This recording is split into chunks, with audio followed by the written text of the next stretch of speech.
안녕하세요. 와피입니다. 10년 생존 기업 분석 77번째 시간에는 로빈후드 마켓츠 티커 HOOD에 대해 심층 분석해보고자 합니다. 로빈후드는 최종 생존력 등급 A-를 획득했는데요. 과거 밈 주식 도박장이라는 오명을 썼던 이 기업이 어떻게 MZ세대의 생애주기 전체를 관리하는 초거대 디지털 종합금융 제국으로 환골탈태한 핀테크 포식자가 되었는지 함께 살펴보시죠. 먼저 로빈후드의 오프닝 스토리를 들려드리겠습니다. 8달러짜리 도박장의 위대한 부활 이야기입니다.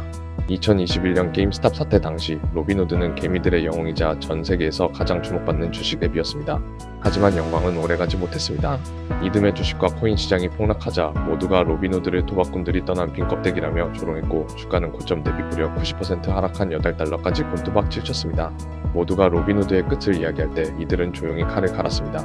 골드 구독, 신용카드, 그리고 연금, 즉 IRA를 연이어 출시하며 MZ세대의 모든 현금을 진공청소기처럼 빨아들이기 시작했죠. 그 결과 작년 한 해에만 무려 연간 순이익 19억 달러, 약 2.5조 원을 기록하며 주가가 바닥 대비 800% 넘게 폭등하는 기적을 보여주었습니다. 로빈후드의 최근 5년 주가 추이 및 모멘텀을 그래프로 보시겠습니다. 보시다시피 2022년에는 최저 낙폭을 기록하며 고점 대비 8달러까지 폭락했지만 이후 바닥 대비 800% 넘게 반등하는 놀라운 회복력을 보여주었습니다. 현재 많은 투자자분들께서 상당한 투자 체감 수익을 느끼고 계실 것으로 예상됩니다. 이어서 로빈후드의 최신 실적 하이라이트입니다. 2025년 4분기 실적은 그야말로 핀테크의 새로운 정의를 내렸다고 평가할 수 있습니다. 핵심 실적을 요약하자면 4분기 매출은 12.8억 달러를 달성했으며 조정 EBITDA 마진율은 무려 59%에 달해 사스 기업 수준의 경이로운 수익성을 입증했습니다. 더 이상 단순 주식 수수료에 의존하지 않고 순이자 수익이 전년 동기 대비 39% 폭발적으로 성장했다는 점이 고무적입니다. 한 줄 결론으로 말씀드리자면 더 이상 개미들의 단타 수수료에 목매지 않고 구독료와 이자로 돈을 찍어내는 진정한 핀테크 디지털 은행으로 완전히 탈바꿈했다고 평가할 수 있습니다. 또한 유럽의 대형 코인 거래소 비트스탬프 인수를 통해 미국을 넘어 싱가포르 등 아시아 글로벌 가상자산 시장 진출을 본격화하며 글로벌 확장에도 박차를 가하고 있습니다. 로빈후드의 사업 구조를 3개의 핵심 수익 엔진으로 요약해드리겠습니다. 수수료 무료 거래를 세상에 정착시킨 혁신적인 핀테크 플랫폼인 로빈후드의 현재 수익 구조는 3가지 고마진 사업축으로 재편되었습니다. 첫째, 매출의 약 60%를 차지하는 거래 기반 수익입니다. 이는 주식, 옵션, 암호화폐 거래 시 발생하는 주문 흐름대가 즉 PFOF 수익으로 시장 변동성과 직접 연동됩니다. 둘째, 매출의 약 32%를 차지하는 순이자 수익입니다. 사용자 예치금, 마진 대출, 주식 대여를 통한 이자 수익으로 현재 가장 빠르게 성장 중인 핵심 캐시카우 역할을 하고 있습니다. 마지막으로 매출의 약 8%를 차지하는 구독 및 기타 수익입니다. 이자 우대와 매칭 보너스를 제공하는 월정액 유료 멤버십 로빈후드 골드 구독료가 여기에 해당하며 고마진 반복 수익원으로서 중요한 역할을 합니다. 다음은 산업구조 분석입니다. 등급은 A-입니다.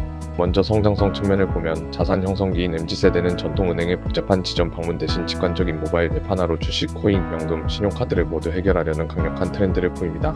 로빈후드는 이러한 디지털 네이티브 세대의 부의 이동, 즉 웨스 트랜스퍼를 독식할 최고의 길목에 서 있습니다. 하지만 구조적 리스크도 존재합니다. 가상화폐 시장의 극심한 사이클이나 개인 투자자들의 투자 심리가 얼어붙는 약세장이 오면 거래 대금이 즉각적으로 마르는 한계가 있습니다. 경기 방어력이 낮은 리테일 트레이딩 의존 구조가 핵심적인 태생적 한계라고 볼 수 있겠습니다. 로빈후드는 이러한 한계를 극복하고 MZ세대의 금융 허브로서 주식거래, 암호화폐, 퇴직연금, 예금 관리, 신용카드를 모두 아우르는 지배적인 플랫폼을 지향하고 있습니다. 로빈후드의 경쟁력과 시장 지위는 A등급입니다. 첫째, 압도적인 락인 효과를 가지고 있습니다. 어떤 금융앱도 따라올 수 없는 압도적인 사용자 경험, 즉 UI UX와 파격적인 퇴직연금 IRA 1%에서 3% 매칭 보너스로 고객 이탈을 완벽히 차단하고 있습니다. 특히 연금 계좌는 본질적으로 이탈이 불가능한 초강력 락인 구조라는 점에서 그 효과가 큽니다. 둘째, 치열한 점유율 전쟁 속에서도 두각을 나타내고 있습니다. 찰스 슈와 피델리티 같은 전통 금융 공룡들뿐만 아니라 코인베이스, 위블 등과의 치열한 경쟁이 지속되지만 로빈후드는 2,400만 명이 넘는 충성 고객과 가장 쉽고 편한 금융이라는 포지셔닝으로 강력한 차별화를 유지하고 있습니다. 기술력 및 파이프라인은 B등급입니다. 로빈후드는 24시간 연중 무휴 5.5일 거래 시스템과 유럽 대형 코인 거래소 비트스탬프 인수를 통해 자체 글로벌 유동성 풀을 확보했습니다. 이는 단순 중개를 넘어 자체 거래 인프라를 갖춘 진짜 금융 플랫폼으로의 도약을 의미합니다. 로빈후드는 미국 리테일 거래 플랫폼에서 기초 거래 인프라를 구축하고 골드, IRA, 카드 등 슈퍼앱으로 프리미엄 금융 상품을 확장하며 비트스탬프 인수로 글로벌 가상자산 인프라를 확보하고 있습니다. 그러나 확장을 통한 긍정적 측면과 함께 규제 리스크도 존재합니다. 로빈후드 골드 신용카드 출시 등 파이프라인 확장은 훌륭하지만 핵심 수익원인 PFOF 모델은 향후 SEC의 규제 타깃이 될 수 있는 영원한 꼬리표입니다. 금융 IT 기술은 완벽하나 비즈니스 모델 자체의 규제 불확실성이 상존한다는 점은 리스크 요인으로 작용합니다. 로빈후드의 재무 건전성은 A등급입니다. 2025년 기준 연간 순이익은 19억 달러, 한화 약 2.5조 원 규모로 경이로운 수익성을 달성했습니다. 4분기 기준 EBITDA 마진율은 59%로 사스 소프트웨어 기업에 버금가는 높은 수익성을 자랑합니다. 또한 46억 달러에 달하는 현금 및 투자 자산을 보유하고 있으며 4분기에만 1억 달러 규모의 자사주 매입을 집행하는 등 탄탄한 재무 상태를 보여주었습니다. 특히 순이자 수익은 전년 동기 대비 39% 폭발적으로 증가하며 가장 빠른 성장 엔진으로 자리매김했습니다. 거버넌스와 리스크 측면은 B등급입니다. 블라드 테네브 CEO는 과거의 잦은 서비스 먹통 논란을 불식시키고 회사를 코인과 연금을 아우르는 슈퍼앱으로 성공적으로 피벗시켰습니다. 이러한 비전 달성 능력은 이미 숫자로 증명되었으며 경영진의 실행력에 대한 시장 신뢰도는 높은 편입니다. 하지만 핵심 주가 변동 리스크도 존재합니다. 최근 주가가 2024년 초 대비 단기간에 너무 폭등하여 밸류에이션 부담이 있습니다. 만약 코인 시장이 조정 국면에 진입하거나 금리 인하 속도가 빨라져 핵심 캐시카우인 순이자 수익이 급감할 경우 주가 변동성, 즉 베타값이 매우 클 수 있습니다. 이는 로빈후드가 외부 거시 환경에 대한 의존도가 다소 높다는 점을 시사합니다. 이제 로빈후드의 10년 생존력 종합평가를 요약해드리겠습니다. 산업구조는 A-로 MZ세대 금융 디지털화라는 강력한 성장 동력을 가졌지만 주식 및 코인 시장 하락 시 사이클 리스크가 짙습니다.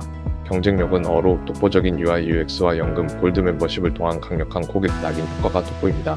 기술력은 B로 비트스탬프 인수를 통한 글로벌 확장은 긍정적이나 PFOF 수익 모델의 규제 불확실성이 상존합니다. 재무 상태는 어로 연간 순이익 19억 달러, EBITDA 마진율 59%에 달하는 막강한 현금 창출 능력을 보유하고 있습니다. 마지막으로 거버넌스는 비록 훌륭한 비즈니스 피벗에는 성공했지만 코인 및 시장 심리에 대한 높은 주가 민감도를 보입니다. 최종 등급은 A-입니다. 과거의 밈주식 도박장을 넘어 마진율 59%의 무서운 디지털 종합금융 제국으로 완벽히 부활한 알짜 주식으로 평가됩니다. 다만 가상화폐 변동성과 거시 환경 의존도를 감안하여 A-등급을 유지합니다. 마지막으로 분기별 모니터링 체크리스트를 안내해드립니다.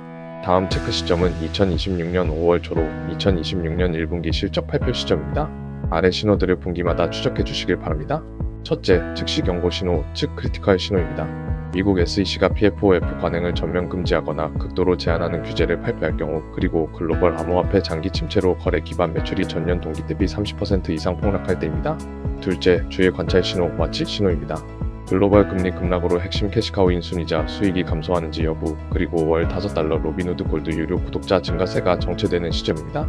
마지막으로 긍정 신호, 파저티브 신호입니다. 비트스탬프 인수 완료 및 싱가포르 등 아시아 가상자산 시장 성공적 진출 여부, 그리고 로빈후드 신용카드 발급량 급증 및 생태계 내 자산 잔고 200억 달러 돌파 여부입니다.